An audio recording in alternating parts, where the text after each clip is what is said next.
Hi YouTube, Mark here. Today I'd like to do a response video to Tony's music thread questions. He had 8 questions that he posted a couple of days ago. Before I do that, I just want to thank everybody once again for, if you watch my videos or left comments. I try to do the same too when I see you guys' videos, leave comments and my thoughts. It's a great way to interact and kind of get other people's perspective on things. So thanks again. So first question: Would my record collection be considered to be more mainstream or obscure? Well, if I'm looking at the records on the wall here, I think you'd say my collection is more mainstream. I really don't have a lot of rare stuff or obscure stuff in my collection. What I've been trying to do over the last 3 years is rebuild a collection that I kind of lost over the years. With the invention of CDs and stuff, I stopped collecting records and started buying CDs, kind of like everybody else my age, in the late 80s and through the 90s. And, I kind of rediscovered vinyl a few years back, and I've been busy trying to rebuild the collection that I once had. So I've been kind of buying what I listened to when I was younger, which is what most people do. I think most people enjoy listening to music that they knew when at a younger age. Not to say that I'm not open to more obscure stuff or different stuff, less common, because I definitely am. I just really haven't been focusing on that right now. Not to say that I won't in the future, but for the time being, I would say my collection is 95% mainstream. Where's the vinyl community going? Well, hopefully it's not going anywhere. Hopefully it's just going to be here but continue to grow. I think it will continue to grow. Not from people my age, but younger kids who are going to who will be discovering vinyl for the first time, either through friends or through parents, relatives. And because the record companies are now producing more and more vinyl too, it's becoming more available to the younger crowd. And once they discover just how good it sounds, and with the big package and the artwork and all that, it'll catch on. It's never going to be as big as it was in the 70s or early 80s, but it's kind of cool that way though, because it makes us kind of feel like we're part of an exclusive club.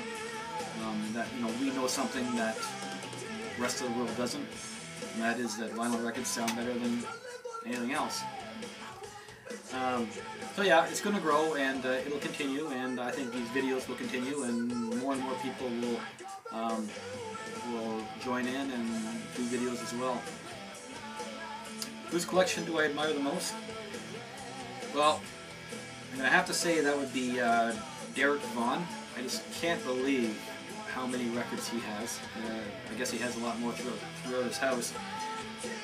But I feel really belittled when I watch one of his videos because, he's only got a few years on me, but he knows so much more music than I know. And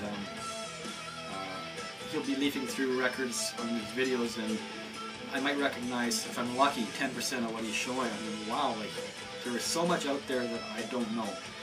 And, here's a man who just, music is his life, and, I wish I could, I don't know if I want to be as extreme as him in his music knowledge, but I'd like to kind of be somewhere in the middle, and I feel like I'm really lacking in what I know about different types of music. So yeah, Derek Vaughan. Album that takes you back in time? Well, that's the beauty of music. Really, you can almost pick any record, and it takes you back to some time in your life, whether it be a week ago or 10 years ago or 20 years ago. That's what's really great about music is, it's part of your past. And really to pick one was really hard, really. So I just took the one that first came to mind, and that's his album here. It's the Cars' debut album. Good Times Roll, My Best Friend's Girlfriend, Just What I Needed. Every song on this album is a winner. There's not a bad moment on this entire album. Still love this album, still play it a lot. It's not the original copy that I owned. The original copy I owned, I got from my mother for Christmas in 1978, and that's kind of where this album takes me. It's back to that year. And there really wasn't a happy time for me. You know, parents were on the verge of splitting up, and it was kind of a rough time for the family financially and all that. So when I listen to this, it doesn't really depress me to listen to it. I love listening to it, but I do kind of reflect back on that time. You know, that's kind of where this album takes me.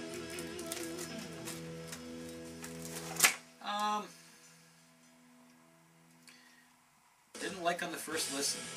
Well, the one that's playing right now, I'm still trying to acquire a taste for it, but I am liking it more as I hear it. And this one here, Iron Maiden, The Final Frontier, which is their most recent release from 2010. I really don't collect a lot of new music, although Iron Maiden's certainly not new, but this album is. I've never been an Iron Maiden fan in the past. I've never really listened to their albums or even gone looking for them. The only real metal, I guess if you want to call it metal, would be Black Sabbath. I have a couple albums by them, but I really haven't been into metal. And this album, the first listen, is a very difficult listen for me. I just didn't get it, but and the songs are really long too, like they're 8-9 minutes long. But the style, which I would call progressive, this is metal, but it's progressive. It reminds me a lot of Rush, and Rush is the same way too. Rush is a band that, you know, I love Rush. I got many of their albums. A lot of their albums you don't get on the first listen. You have to listen to it time and time again. This album is very similar to that. You know, I'm on my third listen now, and it's starting to feel, you know, like I'm starting to get it, and starting to enjoy it more and more with every time I listen to it. So this is the one right here, and you know, I'll be listening to it more because I do think there's a lot of good stuff on here. It's the musicianship is just amazing, and there's some great concepts and riffs and everything else in this album that you know, I want to hear it again. Another album that fits that category is Led Zeppelin Presence. The first Led Zeppelin album I ever owned, and on first listen I decided I don't like Led Zeppelin. Well, it took me, which is kind of weird because right now I got all their albums. You know, I've had all their albums for a long, long time. Either the issues I have now or previous ones. But when I listened to this the first time in 1976, I just didn't like it. I didn't get it at all. And it is probably the hardest listen of any of the Led Zeppelin albums, this one here. But it's, again, an album that grows on you, like Achilles' Last Stand and Nobody's Fault But Mine, I consider to be two of their best all-time songs. And I like neither one of them when I first heard this album. You know, it's a great album. Today I consider it one of my favorite Zeppelin albums. But at that time, very hard to get into. Performer that I dislike, but can't deny his importance. I know some of you aren't going to like me for saying so, but I've never been a Michael Jackson fan, ever. Even before his scandal and everything, you know, happened to him and all that.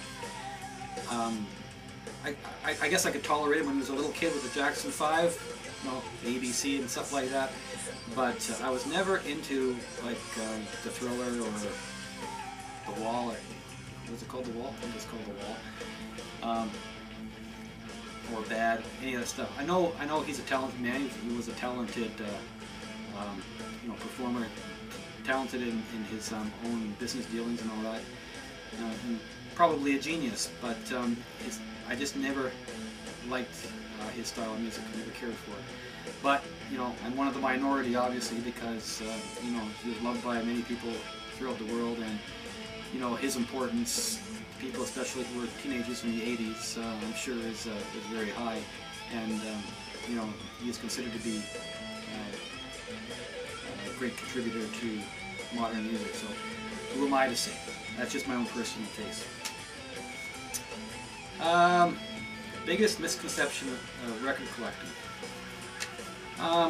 I think the biggest misconception, I kind of mentioned it in question number 2 of the vinyl community, is the biggest misconception out there is that people who don't know vinyl think that we're crazy for liking something that's inferior in sound. Like, how can a vinyl record that has a diamond tip group tracing through it sound better than a you know, a digital produced album? So you know, we all know that it's true that vinyl sounds better, and we know that they're wrong for saying that. But I think people perceive us as being a little crazy for even thinking that. So I think that's the biggest misconception, is that you know, vinyl can't sound as good as a CD. Okay, last question. Pick an album that you haven't shown before but would like to. Well, I got a load of albums I show that I haven't shown before. I haven't really shown very many albums as of yet.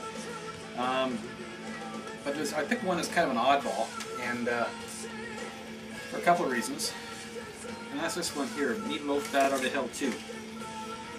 The music itself is very common, you know, on CD. You can, you know, they're all over the place. Tons of CDs were pressed of this album, but the actual vinyl pressing is quite rare. To my knowledge, correct me if I'm wrong, but I think this was pressed only in the UK. This is a UK album. I don't think it was ever pressed in the States or in Canada. And the other really strange thing about this is that it is probably the longest playing album that I've ever heard. If you recall the CD, or if you're a fan of Meatloaf and you remember the CD, there's a lot of music on that CD. And they haven't taken anything out for this album. And it's all on one record. It's not a 2-record set, which it should be. It really should be a 2-record set to get the best sound quality. And they managed just to cram on side 2 almost 35 minutes of music, and on side 1 is just over 40 minutes of music. 40 minutes is what you would expect for an entire album, not on one side. So those grooves are really crammed together. And even though this album is in mint condition, like it's really mint, there's not a mark on it, there's no scratches or scuffs, there's nothing. It's really, really clean. You still, you know, the background noise is amplified because you really have to crank it up to hear the music because the grooves are so tight together. So I just thought this album was kind of bizarre. You know, like, if you guys know of a record that plays longer than 40 minutes on one side, I'd like to know about it, because I've never heard of one that even came close to 40 minutes on one side. So anyway, that's the album I wanted to show you for question number 8, and thanks for watching.